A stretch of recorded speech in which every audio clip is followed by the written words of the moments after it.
नमस्कार शेतकरी बांधवांनो, एक महत्त्वाची अपडेट आहे. तर पीक विमा तुम्हाला मिळणार नाही. तर आता जे काही लेटेस्ट अपडेट इथं आलेली आहेत, तर आता या शेतकऱ्यांना पीक विमा इथं मिळणार नाही. कोणते शेतकरी आहेत, कोणत्या जिल्ह्यात पीक विमा इथं मिळणार नाही, या संदर्भात आपण आजच्या व्हिडिओमध्ये माहिती पाहणार आहे. तर व्हिडिओला स्किप न करता शेवटपर्यंत बघा. तर आता जो काही बरेच दिवसांपासून रखडलेला जो काही पीक विमा होता, तर ते अखेर वाटपास म्हणजे या शेतकऱ्यांना आता पीक विमा मिळणार आहे. तर बरेच शेतकरी यापासून वगळलेले आहेत. तर आता कोणत्या शेतकऱ्यांना पीक विमा इथं मिळणार नाही, या संदर्भात आपण आजच्या व्हिडिओमध्ये माहिती पाहणार आहे.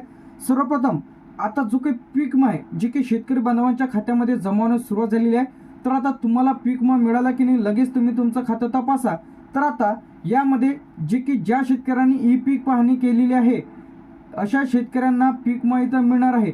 जर तुम्ही तुमची ई पीक पाहणी केलेली नसेल, तुमच्या सातबारावर पिकाची नोंद नसेल, जे की सोयाबीन असेल, कापूस असेल, तूर असेल, उडीद असेल, मूग असेल, तर हे झाले खरीपमधील. आणि जो काही राहिलेला 2024चा रब्बी पीक विमा आहे, बरेच शेतकऱ्यांना जमा झालेला आहे, परंतु बऱ्याच शेतकऱ्यांना मिळालेला नाही. त्यामध्ये गहू, हरभरा, ज्वारी. तर अशा शेतकऱ्यांनी ज्या शेतकऱ्यांनी ज्या तुमच्या सातबारावर पिकाची नोंद असेल, तरच तुम्हाला पीक विमा इथं देण्यात येणार आहे. त्यानंतर तुमचं दुसरा जो महत्त्वाचा पॉईंट म्हणजे तुम्ही जेव्हा तक्रार केली, तर आता जे की क्रॉप इन्शुरन्सच्या ॲप्लिकेशनच्या माध्यमातून तुम्हाला तक्रार करायची सांगितलेली होती. आपण आपल्या चॅनलवरती सुद्धा व्हिडिओ अपलोड केलेले होते. ज्या शेतकऱ्यांनी तक्रार केलेल्या होत्या, तर अशा सर्व शेतकरी बांधवांच्या खात्यामध्ये आपला पीक विमा जमा होण्यास सुरुवात झालेली आहे. तर आता तुम्ही जर 72 तासाच्या तक्रार केलेली असेल, तर अशा शेतकरी बांधवांच्या खात्यामध्ये जो काही पीक विमा आहे, त्यामध्ये खरीप आहे, रब्बी आहे, अग्रिम आहे, ते जमा होण्यास सुरुवात झालेली आहे. तर आता बरेच शेतकऱ्यांनी काय केलेलं आहे की ज्यांचे पीक विम्याचे फॉर्म भरलेले आहेत, त्यांनी जुना सातबारा अपलोड केलेला आहे.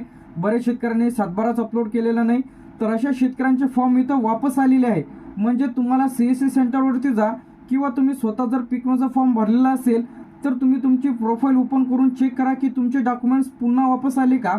तर भरपूर शेतकऱ्यांचे, लाखो शेतकऱ्यांचे फॉर्म म्हणजे त्यांचे अर्ज इथं पुन्हा रिटर्न आलेले आहेत. तर तुम्हाला त्यामध्ये तुमचं बँकेचं पासबुक आणि सातबारा इथं तुम्हाला अपलोड करायचं आहे.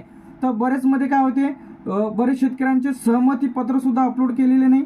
म्हणजे तुमच्या सातबारामध्ये दोघा तिघाचे नाव असतील व तुम्ही एकट्यानं जर पीक विमा भरलेला असेल, तर तुम्हाला सहमती पत्रासहित तुम्हाला अपलोड करायचं आहे. तर लगेच तुम्ही तुमचे जे काही डॉक्युमेंट्स आहेत ते अपलोडिंगला आले का, CSC सेंटरला जा, भेट देते की तुमचा फॉर्म अप्रूव्हमध्ये आहे की पुन्हा रिटर्न आलेला आहे डॉक्युमेंटसाठी किंवा रिजेक्ट झालेला आहे. तर ते CSC सेंटरवरती गेल्यानंतर तुम्हाला चौकशी करायला हवा की तुमचे फॉर्म अप्रूव्हमध्ये असेल, तर नो टेन्शन आहे, तुम्हाला येत्या 15 दिवसाच्या तुमच्या खात्यामध्ये जो काही पीक विमा आहे ते जमा केला जाणार आहे. त्यानंतर बरेच जणांचे बँक पासबुक इथं इनॅक्टिव्ह आहे. तर अशा शेतकरी बांधवांनी लगेच तुम्ही तुमच्या बँक पासबुकला आधार लिंक करून घ्या, तरच तुम्हाला पीक विमा इथं जमा केला जातो. त्यानंतर बरेच शेतकऱ्यांचं यादीमध्ये नाव नाही. तर आता बरेच शेतकऱ्यांची कमेंट्स येतात की आम्हाला भरपाई सुद्धा मिळालेली नाही, पीक विमा सुद्धा मिळालेलं नाही. तर तुम्ही तुमचं पंचनाम्याच्या यादीमध्ये नाव आहे की नाही ते तपासून घ्या. यादीमध्ये नाव नसेल तर तुम्ही तलाट्याला भेटा, कृषी सहाय्यकाला भेटा. त्यांच्याकडे तुम्ही तुमचा सातबारा असेल, 7/12/8, आधार कार्ड, बँकेचं पासबुक आणि पीक विमा भरलेल्याची पावती त्यांच्याकडे द्यायची आहे. त्यानंतर तिथून तुमचं भरपाईच्या यादीमध्ये नाव येऊन जाईल.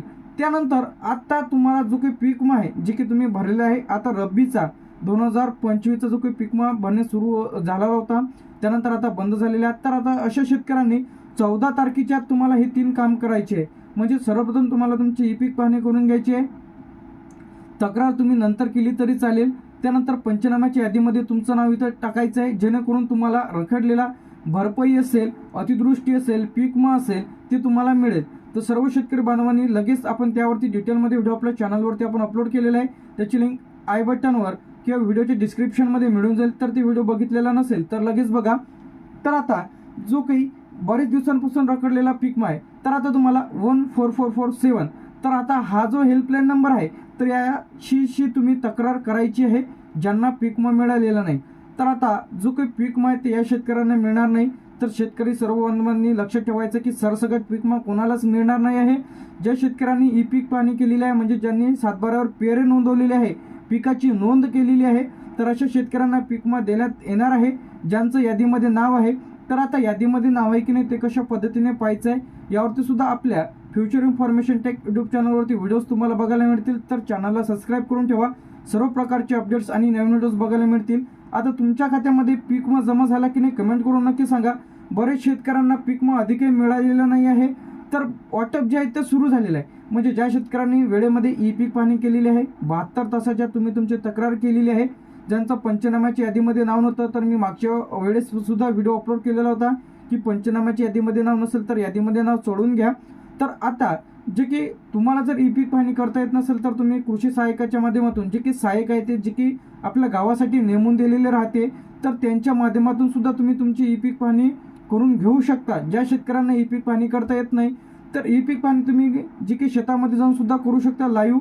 तर यावरती सुद्धा आपल्या चॅनलवरती आपण व्हिडिओज अपलोड केलेले आहेत. तुम्ही बघितलेले नसेल तर लगेच बघा आणि हे 3 काम तुम्ही लगेच करा, जेणेकरून तुम्हाला तुमचा पीक विमा हे तुमच्या खात्यामध्ये जमा केला जाईल.